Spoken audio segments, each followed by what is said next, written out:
있는 것처럼 앞날은 어떻게 될지 아무도 모른다고 하죠. 그래서 저는 인생에서 좋은 짝을 만나는 일을 가장 먼저 포기했어요. 지금까지 경험으로 보아 제가 이번 생에 단란한 가정을 꾸리는 건 어려울 것 같다는 생각이 들었답니다. 저희 부모님도 저한테 장가가라는 말은 아예 하지도 않을 정도니 말 다 했죠. 그동안 저한테 어떤 일이 있었는지 사연 끝까지 들어보시면 아마 저 총각 혼자 살아야겠네 하면서 무릎을 치실 겁니다. 지금은 감정이 메마른 사람처럼 살고 있지만 저한테도 인생을 다 걸 수 있을 만큼 사랑했던 사람이 있었죠. 그래서 20대 후반 나이에 그녀에게 청혼하고 결혼까지 준비하게 됐어요. 그런데 순탄했던 연애가 결혼 준비를 시작하면서부터 문제가 생기기 시작하는 겁니다.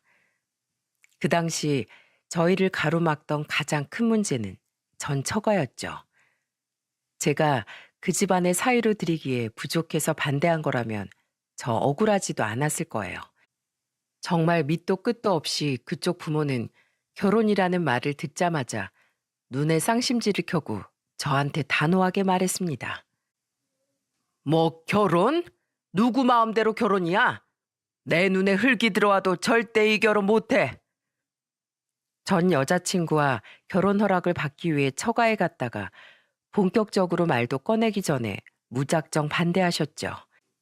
예상치 못한 상황에 저는 너무 당황스러웠어요. 그런데 그때 장인이란 사람이 결정적인 한마디를 내뱉었습니다. 우리 집안에 딸이라곤 얘 하나 있는데 자네가 지금 살림 미천을 데려가겠다는 거야? 그럼 우린 다 굶어 죽으라는 거야? 살림 미천이요? 지금 그런 이유로 결혼을 반대하시는 거예요? 당연하지. 자네 같으면 황금알 낳는 거위를 뺏어가겠다는데 그걸 가만히 보고만 있게 생겼나? 난 아직도 쟤한테 키워준 값 다 못 받았네. 그러니까 이 결혼 난 끝까지 반댈세. 저는 정말 부모가 맞나 의심이 될 정도였죠. 그래서 저는 도무지 이해할 수 없는 장인 발언에 뻥찐 표정으로 물었어요. 지금 그게 반대하는 이유가 된다고 생각하세요? 전 도무지 이해가 안 갑니다. 어디서 건방지게 눈을 치켜뜨고 있어? 내가 안 된다고 하면 안 되는 줄 알고 당장 꺼져. 너 같은 놈한테 내 딸 뺏길 것 같아? 아주 오늘 매운맛을 보여줘야겠네. 제 말에 화가 났는지 장인은 어디선가 몽둥이를 찾아왔습니다. 그리고 그걸 냅다 휘두르더니 저와 여자친구를 향해 이렇게 소리치기 시작했죠. 딸 키워봐야 소용없다더니 네가 감히 결혼하겠다고 남잘 데려와? 이 은혜도 모르는 기집애. 키워준 은혜도 모르냐? 이놈의 자식, 너도 이리 와. 정말 죽일 듯이 달려드는 장인을 보고 깜짝 놀라 전 여자친구 손을 잡고 집에서 도망쳐 나왔어요. 다급하게 빠져나와 다치진 않았지만 옆을 보니까 전 여자친구가 울고 있는 모습이 보였습니다. 제가 어깨를 다독이자 저한테 울먹이는 목소리로 말했죠. 미안해. 나 결혼하겠다고 한 건 취소할게. 다 내 욕심이었어. 나 월급 들어오면 나보다 부모란 인간들이 제일 먼저 가져가. 이런 상황 뻔히 알면서 결혼하겠다고 한 것도 도망치고 싶어서 그랬어. 결혼하면 도망칠 수 있을 줄 알았어. 어깨를 들썩이면서 울던 전 여자친구의 집안 사정을 듣고 가슴에 돌이 내려앉는 것 같았어요. 그동안 집안 형편이 어려워서 잠시 돕고 있다고만 알고 있었어요. 저는 좌절감에 울고만 있는 전 여자친구를 안아주면서 이렇게 말했습니다. 우리 꼭 결혼해서 행복하게 살자. 내가 잘할게. 그러니까 나 믿고 결혼하자. 정말 많이 사랑했던 사람이라 힘든 상황에서 벗어나게 해주고 싶었죠. 그런데 정말 부모가 자식한테 이렇게까지 할 수 있을까 싶을 만큼 심하게 반대하기 시작했습니다. 심지어 결혼 반지를 맞추기로 한 날 약속 장소에 나온 전 여자친구의 얼굴을 보고 깜짝 놀란 적도 있어요. 너무 놀라서 저는 상처를 살펴보면서 전 여자친구에게 물었죠. 얼굴에 이 상처 뭐야? 무슨 일 있었어? 어? 별거 아니야. 어제 청소하다 긁혔나 봐. 나한텐 솔직하게 말해도 괜찮아. 이거 누가 봐도 긁힌 상처처럼 안 보여. 어제 또 무슨 일이 있던 거야? 우리 반지 맞추고 온 거 엄마가 알아버렸어. 그러면서 손에 잡히는 대로 던지는데 정말 너무 무서웠어. 세상에 어떤 부모가 결혼 앞둔 딸이 반지 맞추고 왔다고 때릴 수 있겠습니까? 이대로 더 지켜볼 수가 없던 저는 결혼을 서두르게 됐어요. 그런데 저희 둘이 뭘 하고 다니는지 집요하게 쫓아다니던 전 처가 부모들이 저희 계획을 알게 된 겁니다. 그때 저는 전 여자친구가 결혼식을 올리기 전까지 부모를 피해서 혼자 지낼 수 있게 신혼집을 미리 마련했었죠. 그런데 이 사실을 알게 된 그 악마 같은 인간들이 전 여자친구가 짐을 챙기러 살던 집으로 올 걸 알고 기다리고 있던 거예요. 아무것도 모르고 집에 갔던 전 여자친구는 그 집에서 모욕적인 폭언도 모자라 아예 두들겨 맞기까지 한 겁니다. 뒤늦게 이 모든 사실을 알 수 있었던 건 전 여자친구가 마지막으로 남긴 편지를 보고 알게 됐죠. 짐 챙기러 같이 가겠다고 했지만 전 여자친구는 저를 보면 괜히 싸움만 생길지도 모른다면서 혼자 갔었어요. 마지막 편지를 받은 저는 장례식장에서 미안함에 고개를 들 수가 없었죠. 그런데 자기 딸을 죽음으로 몰아넣은 인간들은 장례식장에서도 참 뻔뻔했습니다. 술까지 마시면서 헛소리를 짓거리는 전 여자친구의 아빠한테 소리쳤어요. 지금 그 주둥이로 술이 넘어가? 생각이라는 걸 할 줄 아는 인간이면 입이 두 개라도 할 말이 없어야지. 당신이 뭘 잘했다고 고개를 빳빳이 들고 여기서 술을 마셔. 당장 살려내. 너 때문에 죽은 거야. 이 쓰레기 같은 인간아. 저는 그때 아무렇지 않게 웃고 떠드는 두 인간을 보고 제정신이 아니었죠. 뻔뻔하게 술까지 마시며 술주정까지 하는 짐승만도 못한 인간을 보니까 화를 참을 수가 없었습니다. 그래서 멱살까지 잡으면서 울분을 토해냈어요. 하지만 그런다고 이미 먼 길 떠난 전 여자친구가 돌아오는 일은 없었죠. 장례가 끝나고 전 허망하게 떠난 전 여자친구를 가슴에 묻어야만 했습니다. 그 후 저는 10년 동안 그 어떤 여자도 만나지 않았어요. 제 사정을 다 아는 부모님은 저한테 결혼 얘기는 일절 꺼내지 않으셨죠. 그렇게 결혼하고 담 쌓고 살면서 일에만 몰두하고 살았습니다. 어느 정도 회사에서 자리를 잡고 난 후에는 봉사 모임에서 봉사까지 시작했어요. 그리고 보육원으로 봉사활동을 갔던 날 우연히 같은 조였던 여자와 친해지게 됐죠. 대화가 잘 통했던 그 여자는 저와 비슷한 점이 많았습니다. 심지어는 다니던 회사도 위치가 저와 비슷했어요. 몇 번 본 사람처럼 대화가 잘 통했죠. 그렇게 저는 10년 만에 연애를 시작하게 됐답니다. 보면 볼수록 저와 비슷한 점이 많았던 그녀와 저는 결혼까지 꿈꾸게 됐어요. 결혼 준비에 앞서 저는 아내에게 이런 말을 하게 됐죠. 내가 하는 일이 출장이 좀 많은 편이라 집을 자주 비우게 될 것 같은데 괜찮겠어? 출장이 많아서 힘들긴 해도 그만큼 돈이 되는 일이라 나는 만족하고 있거든. 근데 같이 사는 입장에서는 불편할 수도 있을 것 같아서. 그게 왜 불편해? 한 살이라도 어릴 때 많이 벌어두면 좋잖아. 열심히 아끼고 모아서 노후에는 같이 놀러 다니면 되겠다. 회사에서 출장이 많았던 저는 한 달씩 해외 출장을 가는 일이 많았습니다. 그래서 그런 점을 미리 얘기했는데 아내는 뭐가 문제냐면서 괜찮다고 했어요. 요즘은 집안일도 남녀 구분 없이 같이 하는 시대이지 않습니까? 그런데 아내는 시간이 좀 더 많은 사람이 하면 된다는 말까지 했죠. 하나부터 열까지 상대를 배려할 줄 아는 아내 모습이 가장 마음에 쏙 들었습니다. 그래서 그때 아내가 모은 돈도 거의 없다시피 했는데도 그 마음 하나 보고 결혼을 결심하게 됐어요. 어른 공경할 줄 알고 배려심 깊던 아내가 참 보기 좋았답니다. 출장이 많은 저를 대신해 양가 부모님을 챙기면서 가정을 잘 꾸려나갈 것 같았죠. 그렇게 떨리는 마음으로 처가 식구들을 만나게 됐어요. 한 번 아픈 과거가 있었던 저는 괜히 긴장을 잔뜩 한 채 같습니다. 하지만 긴장한 게 민망할 정도로 처가 식구들은 저를 굉장히 마음에 들어 하셨죠. 특히 장모는 저를 보자마자 한박 웃음을 지으며 이런 말까지 하셨어요. 어서 와요, 이서방. 엄마, 아직 날짜도 안 잡았는데 무슨 이서방이야. 하여튼 주책이라니까.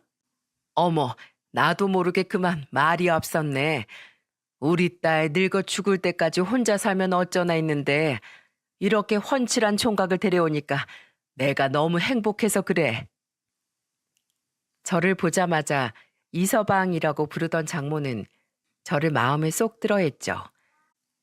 이제 인사 겨우 나눴을 뿐인데 저만 보면 칭찬 일색이었어요. 그러자 그때 옆에 있던 처남이 그런 장모를 보면서 이런 말을 했습니다. 누가 보면 벌써 누나 결혼시키고 사이 본 사람인 줄 알겠네. 엄마, 너무 티나게 좋아하는 거 아니야? 얘가 엄마한테 못하는 소리가 없어. 아, 이렇게 좋은 날 초칠 거면 집에 가 그냥. 왜? 엄마 입이 귀에 걸려 있어서 보기 좋아서 그러지. 처남은 장모를 보면서 장난스럽게 말했죠. 그런 처남의 말에 잠시 당황한 장모는 저한테 신경 쓰지 말라면서 말했어요. 그렇게 다 같이 대화를 나누면서 밥을 먹던 중에 장인이 저에게 이런 말을 했습니다. 둘이 늦은 나이에 만난 만큼 잘 살 거라고 믿네. 뒤늦게 만난 소중한 인연 무슨 일이 있어도 놓지 말고 그저 잘 살아줘. 그게 내가 바라는 유일한 바람이야. 네, 걱정 마십시오. 행복하게 잘 살겠습니다. 그리고 혹시나 우리 딸이 속썩이면 나한테 남자 대 남자로 솔직하게 말해. 난 자네 편이야. 장인의 장난에 처가 식구들과 첫인사는 화기애애한 분위기 속에 끝났죠. 아내는 화목한 집안에서 잘 자란 사람이었어요. 게다가 저희 부모님께도 최선을 다하려고 노력하기도 했습니다. 결혼 준비를 하다가 급한 일이 생겨서 해외 출장을 다녀오게 된 저한테 엄마는 신난 얼굴로 말했죠. 이것 좀 봐. 이거 누가 사왔는지 알아? 엄마 화장품 사셨어요? 저번에 갖고 싶다던 크림 같은데. 이래서 아들 키워봐야 아무 소용없다는 거야. 며느리 되래가 자기 거 사는 김에 샀다고 주더라니까. 저번에 나랑 가깝게 지내고 싶다고 내 번호 물어보더니 아유 이렇게 예쁜 짓을 하네. 아들 장가 보내는데 갑자기 딸이 생긴 것 같다니까. 엄마는 아내가 준 선물을 엄청 마음에 들어 했어요. 제가 출장 간 사이에 시댁까지 챙기는 아내에게 고마웠습니다. 그렇게 저희는 양가 어른들의 축복 속에 결혼식을 올릴 수 있었죠. 그때만 해도 저희 부부는 행복하게 오래 살 줄 알았어요. 하지만 결혼 전에는 배려심 많고 착하기만 했던 아내 성격이 이상하게 보이기 시작했습니다. 처음 아내가 이상하게 보였던 건 신혼 초에 우연히 보게 된 아내 모습 때문이었죠. 오랜만에 일찍 퇴근한 날이라 아내를 놀래켜 주려고 서둘러 갔어요. 신혼 초에 이런 재미도 있어야지 싶어서 꽃도 사서 갔습니다. 그런데 아파트 앞에서 아내가 어떤 남자와 다정하게 대화하는 모습이 보였죠. 뭐가 그렇게 웃긴 건지 아내는 손으로 낯선 남자의 팔을 잡고 웃는 거예요. 그러더니 갑자기 그 남자의 팔을 이리저리 만져보면서 이렇게 말하는 겁니다. 어머, 운동 엄청 열심히 하나 봐요. 팔 근육이 엄청 멋있는데요?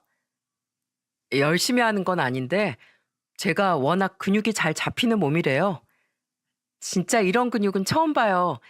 실제로 보니까 꼭 손으로 일부러 만들어 놓은 근육 같아요. 계속 감탄하는 아내 말에 낯선 남자는 민망한 듯 웃고 있었죠. 그 모습을 본 저는 이게 무슨 일인가 싶었어요. 당연히 남편인 제가 볼 때는 그렇게 보기 좋은 모습은 아니지 않습니까? 그래서 저는 눈치도 없이 낯선 남자 팔을 만지면서 웃고 있는 아내를 불렀죠. 여보, 여기서 뭐 하는 거야? 어? 여보, 이 시간에 여긴 어떻게 왔어? 저를 보고 깜짝 놀란 아내의 말에 꼭 불청객이 된 것 같아 기분이 나빴습니다. 그래도 보는 눈도 있으니까 침착하게 대답했어요. 오늘 일찍 퇴근해서 왔지. 그런데 이쪽은 누구야? 못 보던 얼굴인데. 그게 이분 택배 기사님. 당신은 처음 보겠네. 난 자주 봤더니 많이 친해졌거든. 당신 배고프지? 얼른 들어가자. 내가 맛있는 거 해주려고 재료 다 사다 놨어. 아내는 택배 기사라는 남자에게 황급히 인사를 하더니 저를 데리고 집으로 들어갔죠.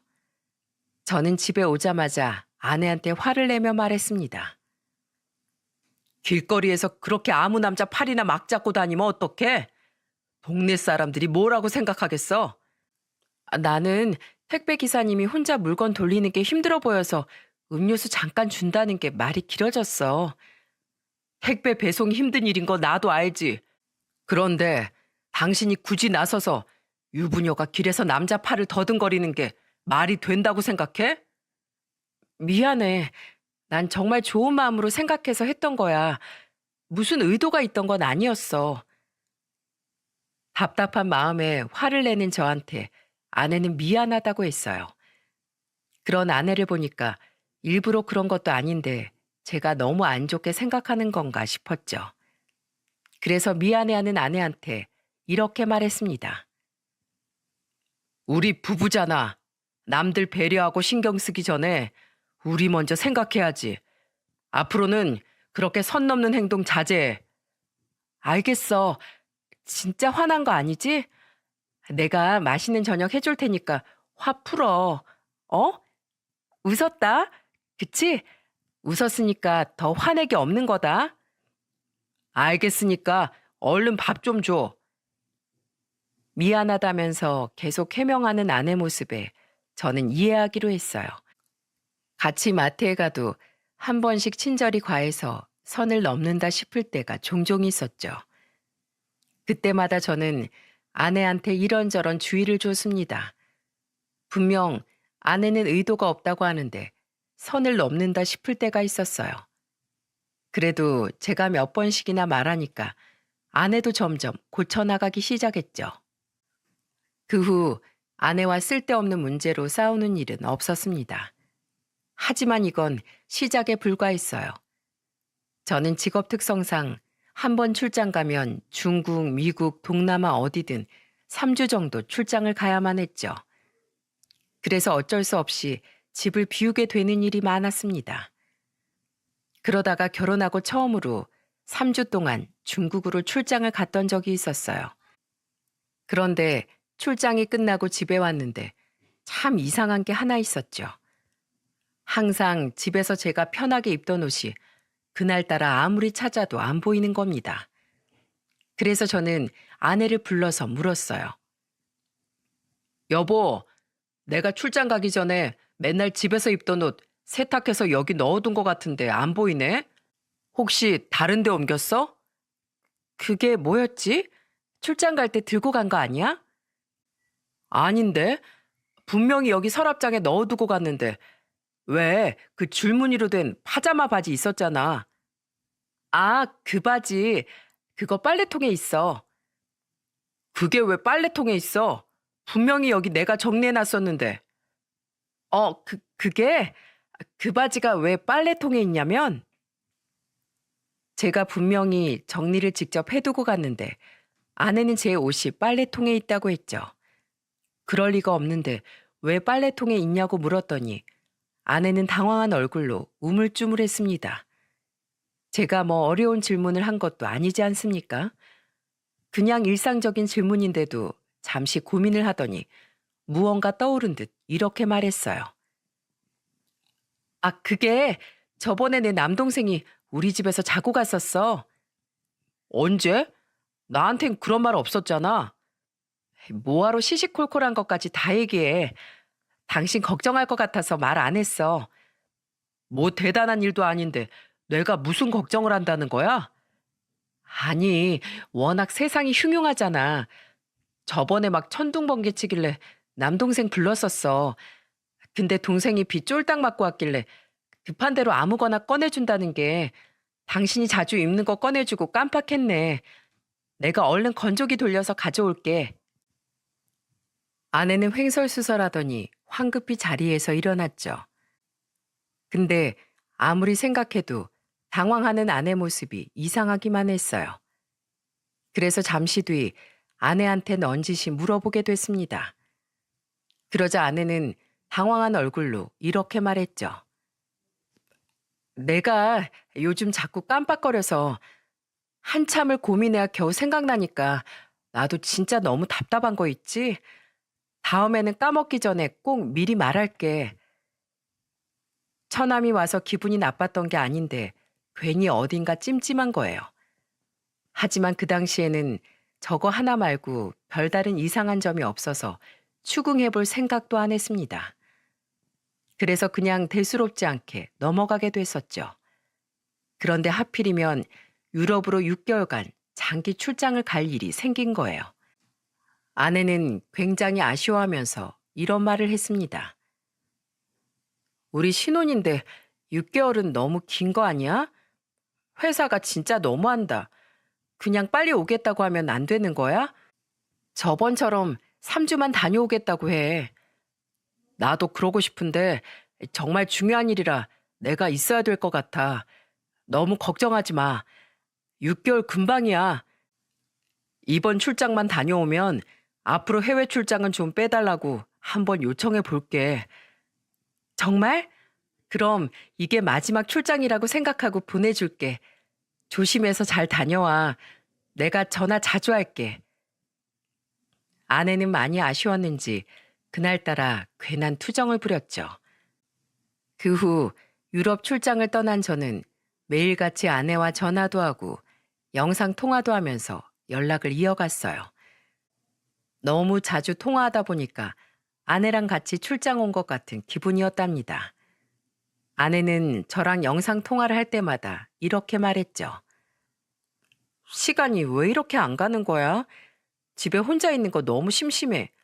자기 빨리 왔으면 좋겠다. 한국에서 저를 애타게 기다리는 아내를 보니까 저도 빨리 한국으로 돌아가고 싶었어요. 그래서 이번 장기 출장이 끝나면 당분간 출장은 자제하도록 회사에 요청할 생각이었어요.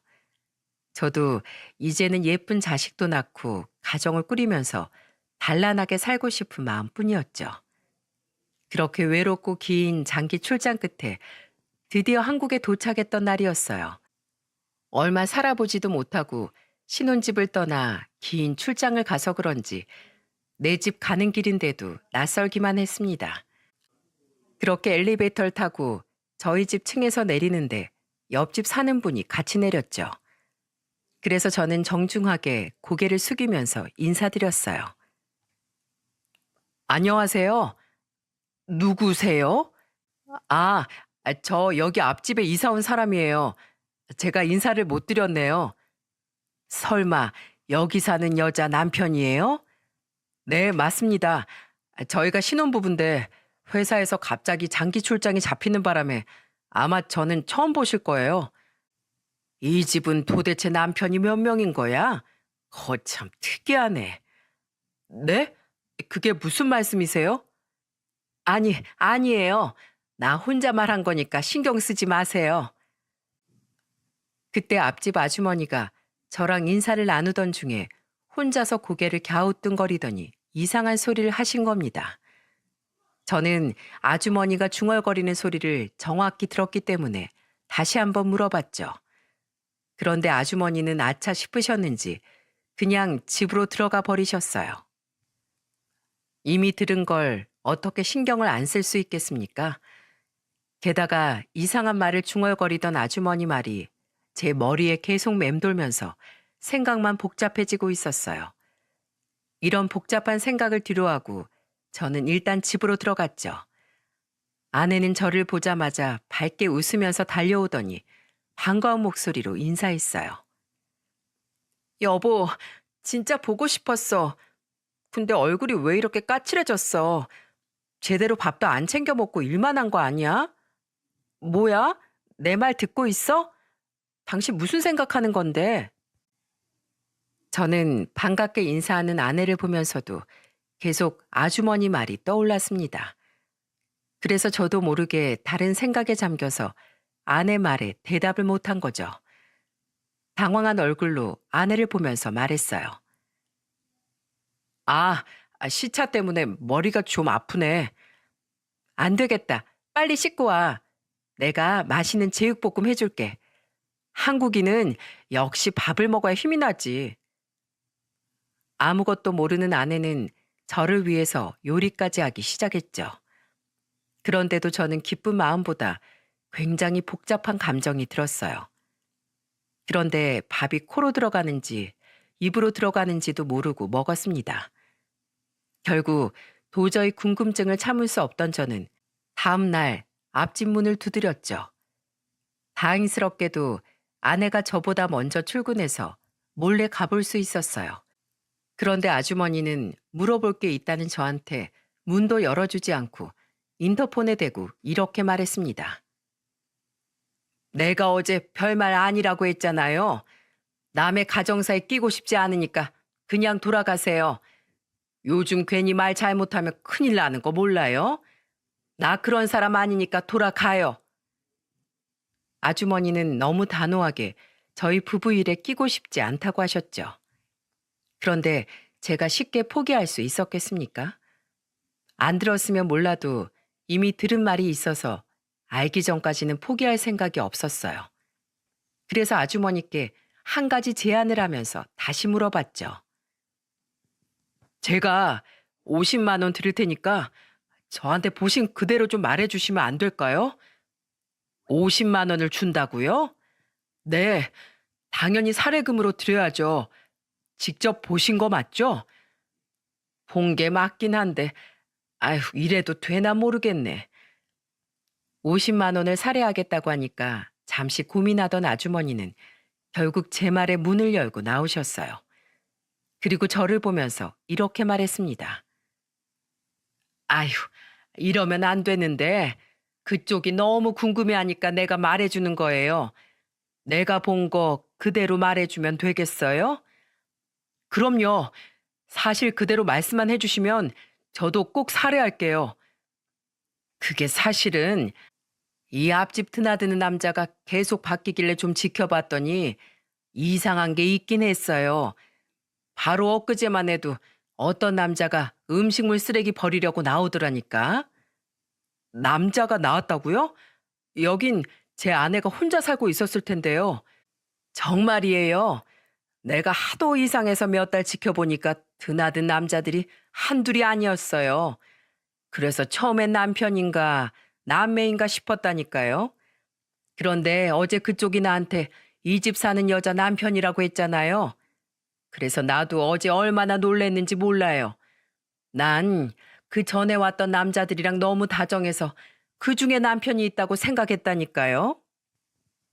아주머니는 직접 본 걸 얘기해 주면서 목청을 높이면서 말해 주셨죠. 그 말을 전부 들으니까 어안이 벙벙했어요. 제가 장기 출장을 가긴 했지만 매일같이 전화도 하고 심지어 영상 통화까지 했었습니다. 그래서 앞집 아주머니의 증언이 청천벽력 같은 소리처럼 들렸죠. 너무 놀라서 뻥찐 저를 보고 아주머니는 손을 내밀며 말하셨어요. 나도 큰 용기 내서 말했는데 우선 사례금부터 줘요. 아, 드려야죠. 그런데 혹시 아주머니 필요하면 저 증인 좀 서주실 수 있으세요? 그래요. 아휴, 그쪽도 사정 딱해졌는데 증인할게요. 50만 원도 받았는데 제가 본 거 그대로 다 말할게요. 저는 아주머니께 사례금으로 50만 원을 건네면서 증인까지 부탁했습니다. 그리고 그날 회사에 급하게 연차를 내고 저는 흥신소를 알아봤죠. 도저히 두 눈으로 확인하기 전까지는 믿기 힘들었어요. 그래서 흥신소를 찾아갔는데 저는 충격적인 사실을 알게 됐습니다. 직접 의뢰하면서도 저는 제발 아니기를 바랬죠.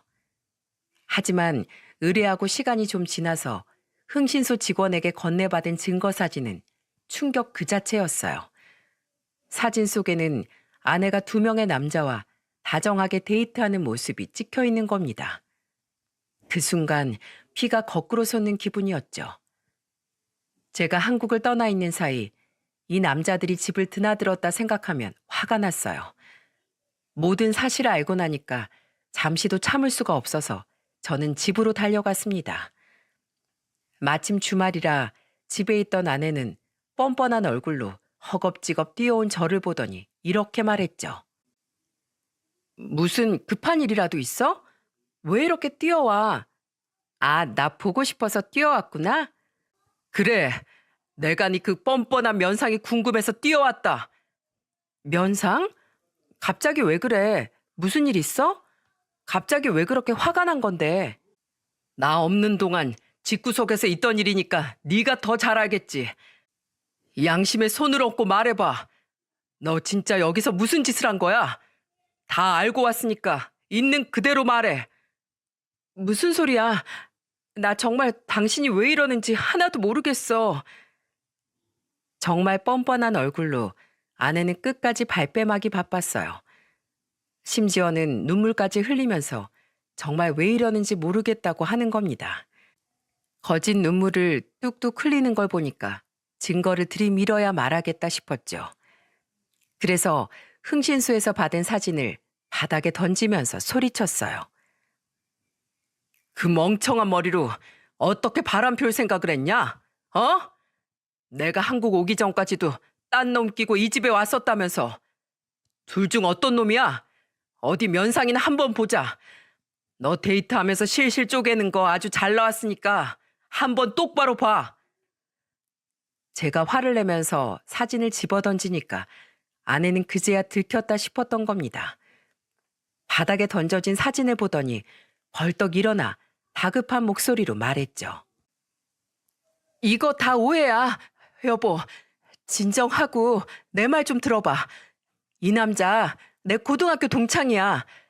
괜히 당신 걱정할 것 같아서 말을 안 했을 뿐이지 얘 여자친구도 같이 집에 왔었어. 지금 그 말을 나더러 믿으라고? 진짜 너는 나를 바보 등신으로 알아? 정말이라니까 내 말 좀 믿어줘. 네가 감히 내 집에 상간남을 끌고 와? 너 진짜 미친 거 아니야? 네가 어떻게 나한테 그럴 수가 있어. 난 널 끝까지 믿으려고 했어. 근데 이런 식으로 날 배신해? 나 정말 외로워서 그랬어. 6개월 동안 텅텅 빈 집에 혼자 있으려니까 힘들고 무서웠다고. 그걸 지금 변명이라고 하는 거야? 한번 드러나 보자. 어디서 굴러먹던 놈들이길래 외롭다고 끌고 온 거냐? 그게 내가 전에 만났던 남자친구야. 야, 이제 숫자도 못 세. 다른 한 명은 또 어디서 만난 건데? 멍청한 머리 굴리지 말고 솔직히 말하라니까? 자전거 동호회에서 만났어. 뭐? 자전거 동호회? 너 또 동호회를 하고 있었어? 나 혼자 한국에서 정말 외로웠어. 나도 여잔데 외로울 수 있잖아. 아내는 오열하면서 무릎까지 꿇고 손을 싹싹 빌면서 애원했습니다. 한국 사람이 한국에 살면서 외로웠다니까 진짜 기가 막혔죠. 게다가 우리 부부가 처음 만난 곳이 봉사 모임이었는데 어떻게 또 모임을 나갈 수 있나 하는 생각에 미쳐버릴 뻔했어요. 그래서 제 손을 덥석 잡으면서 잘못했다고 하는 아내 손을 뿌리치면서 말했습니다. 더러운 손 치워. 고작 핑계가 외롭다는 거야? 세상에 사람들이 다 너처럼 살았으면 이 세상에 같이 사는 부부가 없었을 거다. 네가 그렇게 이 남자 저 남자 찔러보는 동안 타국에서 일하는 내 생각은 안 해봤어? 당신 힘들까 봐 내가 혼자 참다가 이렇게 된 거잖아.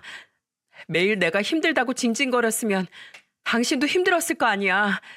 나 이제 모임 같은 거 다 끊을게. 나 진짜 안 만날 자신 있어. 당신 내 옆에 딱 붙어 있기만 하면 나 진짜 남자 안 만날 수 있다니까. 그러니까 제발 좀 나 믿어줘. 제발 이렇게 빌게. 이건 무슨 개풀 뜯어먹는 소리인가 싶었죠. 저는 분명 결혼 전에 출장이 많은 직업이라고 말을 했었거든요. 그 모습을 보니까 더 이상 대화가 안 될 것 같아서 단호하게 말했습니다. 야, 됐고. 더 이상은 진짜 할 말이 없다. 내가 결혼 전에 너한테 뭐라고 했었는지 벌써 까먹었어? 나 출장 많이 다닌다고 분명히 얘기했었지. 그랬더니 그때 나한테 젊을 때 많이 벌어두면 나중에 편하겠다고 네 입으로 직접 떠들었잖아. 나는 정말 우리 미래만 보고 살았는데 네가 이렇게 내 뒤통수를 쳐? 여보 미안해. 내가 정말 잘못했어. 이렇게 빌고 있잖아. 아니, 난 당신이랑 이혼할 거야. 진짜 이제라도 네 실체 알려줘서 고맙다. 진짜. 내가 너 같은 여자랑 혼인신고 안 하고 살길 잘했다. 야, 어차피 너 이 집에 들고 온 거 없었잖아. 더 험한 꼴 당하기 싫으면 당장 내 집에서 꺼져. 끝까지 나가라고 소리치는 제 말에도 꿈쩍도 안 하고 울면서 빌기만 했어요. 진짜 철거머리처럼 매달린 아내를 현관 밖으로 쫓아버렸습니다. 그리고 대충 눈에 보이는 짐도 같이 던져버렸죠. 신혼 초에 회사 일 때문에 혼인신고를 계속 미루다가 8개월째 못하고 있었어요. 진짜 그때 혼인신고 못한 게 천만다행이었습니다. 게다가 결혼식도 올리고 같이 한 집에 살면서 부부로 공동생활을 해왔기 때문에 사실혼 관계였죠. 청첩장이나 웨딩사진, 생활비 지출 내역 등 관계를 입증할 만한 증거는 차고 넘쳤어요. 그래서 저는 위자료 청구 소송을 아내에게 걸 수 있었습니다. 그런데 제가 아내와 이혼하겠다고 하니까 매일 저만 보면 이서방하던 장모와 장인이 다음날 집까지 찾아왔더라고요. 그리고 출근하려고 문을 여는데 그 틈에 장모가 저를 밀고 집 안까지 들어오더니 이렇게 소리쳤죠. 자네, 감히 내 딸을 집에서 내쫓아? 미쳤어? 저 아주 멀쩡해요. 제가 왜 미칩니까? 저 뻔뻔한 것 좀 봐. 원래 부부가 살다 한쪽이 바람나면 다 상대방한테 문제가 있는 거야. 그러니까 이런 일이 있기 전에 자네가 출장을 가지 말았어야지. 애가 얼마나 외롭고 심심했으면 그런 짓을 했겠어? 걔는 법 없이도 사는 애였어. 애초에 우리 딸 책임만 있는 게 아니라 자네 책임도 있다니까? 무슨 책임이요? 저는 새빨간 거짓말에 노란한 죄밖에 없습니다. 그러니 행패 그만 부리시고 당장 가세요. 뭐야? 나 이렇게 못 끝내. 나 여기 누워서 자네가 용서한다고 할 때까지 있을 거야. 정 싫으면 그냥 돈 내놔. 돈 주면 곱게 쪽낼게. 뭐 이런 뻔뻔한 가족이 다 있을까요? 결혼할 때 아무것도 해준 거 없는 부모가 이혼하려면 돈을 내놓으라니까 어이가 없었습니다. 그러더니 장인까지 합세해서 이런 말까지 했었죠. 우리도 이 결혼에 투자한 게 얼마나 많은데. 대체 무슨 투자요? 딸 시집 보낼 때 몸만 떨렁 보내셨잖아요. 밥통 하나도 해준 적 없으면서 너무 뻔뻔한 거 아니에요? 내가 자식 결혼시키느라 정신적으로 얼마나 스트레스 받았는 줄 알아? 그건 당신 딸한테 가서 얘기하세요. 아니면 저처럼 소송을 걸어서 법적으로 딸이랑 단판을 짓던지 하세요. 나는 지금 당신들 경찰에 신고해서 다 끌고 가라고 할 거니까 나머지 얘긴 집에서 가족끼리 하시라고요. 제가 핸드폰을 들고 경찰에 신고한다고 하니까 갑자기 장모가 제 머리채를 잡는 겁니다. 순식간에 머리채를 잡더니 장모라는 인간이 이런 말을 했어요. 빨리 합의금 안 내놔? 우리 정신적으로 피해받은 거 내놔. 돈 2천만 원에 합의 봐준다고 할 때 내놓으라고. 당장. 우리 딸 정신적으로 스트레스 많이 받아서 지금 너 때문에 정신과 약 먹게 생겼어. 진짜 적반하장도 유분수지. 제가 뭘 했다고 정신적 피해 보상을 당당하게 요구하나 어이가 없었죠. 이대로 두면 더한 짓도 할 사람들 같아 바로 경찰에 신고했습니다. 경찰을 기다리는 동안 얼마나 저를 괴롭혔는지 몰라요. 그렇게 경찰서에 끌려갔는데도 두 사람은 당당하게 말했습니다. 저기 경찰 양반, 우리가 이 사람한테 2천만 원을 합의금으로 받아야 한다니까요. 저기요, 내가 당신들 딸한테 위자료로 2천만 원을 받아도 모자랄 판국에 무슨 보상을 해달라는 겁니까? 억지 좀 작작 부려요. 말도 안 되는 소리만 늘어놓는 두 사람을 보고 저도 모르게 소리쳤죠. 그리고 잠시 뒤 시작된 경찰 조사에서 저는 제가 폭행당한 사실을 전부 말했어요. 저 여기 아줌마한테 머리채 잡혔고요. 이 아저씨는 제 정강이를 발로 걷어찼어요. 아주 죽을 뻔했다니까요.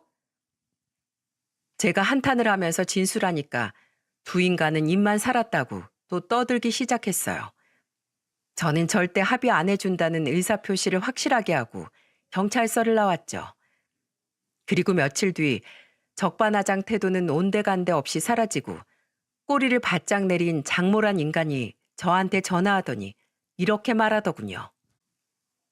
이서방, 우리 그래도 가족이었는데 합의 보고 좋게 끝내면 안 될까? 우리 굿바이 하자, 어? 어따 대고 이서방 타령입니까? 미쳤어요? 그리고 제가 왜 그쪽 같은 인간들이랑 굿바이를 해요? 지금 굿바이가 가당키나 해요? 저는 죽어도 합의할 생각 없으니까 벌금이나 실컷 내세요. 그래도 콩밥은 피하시겠네요. 그런데 그때 전화기를 장인이 뺏었는지 한심한 장인이 저한테 이런 변명을 했습니다. 내가 그때 술을 마셔서 이성을 잃었던 것 같네. 내가 마누라한테도 잡혀 사는데 어떻게 자네를 때려? 아주 둘이 쇼를 하시네요. 연락 다 차단할 거니까 2번 다시 연락하지 마세요. 저는 전화를 단칼에 끊어버리고 바로 차단을 해버렸죠. 개소리도 작작해야지 둘이 동시에 하니까 씨알도 안 먹혔어요. 그 후 처가 식구들은 나란히 나락으로 떨어지게 된 겁니다. 특히 전 아내는 회사에 남자 둘이랑 바람 폈다는 소문이 퍼져 자기 발로 회사까지 나오게 됐죠. 그런데 쥐도 궁지에 몰리면 고양이를 문다는 말이 있지 않습니까? 어느 날 뻔뻔한 세 식구가 아파트 앞에서 기다리고 서 있더군요. 그리고 장인 장모였던 사람들이 딸을 앞세우더니 제 앞에서 딸 머리를 툭툭 치면서 말했죠. 우리가 잘못했네. 딸년 잘못 키워서 자네 마음 아프게 한 거 사과할게. 그러니까 제발 한 번만 봐주고 그냥 우리 딸 좀 데리고 살면 안 될까? 미쳤어요? 왜 잘못 키운 딸을 저한테 떠넘겨요? 됐으니까 싹 다 좀 비켜요. 내가 진짜 구슬 한 판 하던지 해야지. 아주 철거머리들이 들러붙었네. 저는 세 사람을 피해서 가던 길 가려는데 전 아내가 저를 붙들고 애원하며 말했습니다. 아, 여보, 나 정말 반성 많이 했어. 그러니까 이쯤 하고 우리 그냥 살던 대로 살자. 나 군소리 없이 내조만 할게. 나 이제 회사도 그만뒀으니까 집 밖으로 한 발자국도 안 나가고 집에서 청소 빨래만 할게. 제발. 이미 버스 떠났어. 그리고 정신 차렸다고 고해성사 하고 싶은 거면 니네 엄마한테 가서 해. 너 잘못 키운 것 같다고 하시잖아. 가서 정신 차렸다고 엄마한테 말해라. 나는 그 상간남들한테까지 싹 다 상간남 소송 걸기 바쁘니까 방해하지 말고 꺼져. 끝까지 매달리면서 애원하던 전 아내를 저는 가차없이 떨쳐버리고 자리를 떠났습니다. 그랬더니 문자가 하나 오더군요. 나 오빠 죽을 때까지 기다릴게. 오늘부터 일편단심으로 정말 오빠만 기다릴 거야. 어떤 오빠 찾는 건데? 네가 찾는 오빠 나 아니니까 알아서 그 오빠 찾아가라. 진짜 구질구질하게 매달리는 처가 식구들 떼어놓느라 애 좀 먹었죠. 그래서 저는 전 아내에게 위자료를 받고 갈라서게 됐어요. 옆집 아주머니가 증인을 제대로 서줘서 완벽한 저의 승리였습니다. 그리고 상간남 두 놈도 끝까지 추적해서 소송을 걸어 지금은 받을 거 다 받고 완전히 마무리된 상태예요. 결국 전 아내는 직장도 잃은 채 다시 처가 식구들이 살던 집에서 다 같이 살게 됐죠. 그 집에서 네 식구가 어찌나 싸우는지 옆집에서 민원까지 넣을 정도였다고 했습니다. 없을수록 똘똘 뭉쳐도 모자랄 판에 매일 저렇게 치고받고 싸워서 어떻게 사나 모르겠네요. 우연히 듣게 된 전 처가 근황은 제 얼굴이 다 화끈거릴 만큼 민망했죠. 그 후 제가 마지막으로 장인을 마주치게 됐는데 어디서 보게 된 줄 아십니까? 치킨 배달을 시켰더니 전 장인이 배달을 온 겁니다. 밥맛이 뚝 떨어져서 받지도 않으려다가 그냥 받았네요. 진짜 끝까지 원수가 따로 없었죠. 또 마주치고 싶지 않아서 살던 집도 아예 처분해버렸습니다. 그제서야 긴긴 악연의 끈에서 해방된 기분이 들었어요. 제 사연 다 듣고 나니까 저 총각 정말 혼자 살아야겠다 싶으시죠? 이제는 저도 결혼에 대해 일절 생각이 없답니다. 행복한 가정을 꾸린 사람들 보면 부럽긴 한데 각자 팔자가 있는 것 같네요. 그래서 저는 부모님께 효도하고 조카 예뻐해주면서 지금처럼 살기로 했죠. 회사 다니면서 취미생활하는 지금도 나쁘지 않아서 만족스럽게 살고 있답니다. 어차피 한 번 사는 인생 제가 만족하면 장땡이라고 생각해요. 부디 남은 인생에는 좋은 사람들과 행복한 시간만 쌓아가길 바랄 뿐이죠. 제 사연 들어주신 여러분들도 좋은 사람과 예쁜 추억만 만드시길 바라겠습니다. 모두 진심으로 들어주셔서 감사드려요.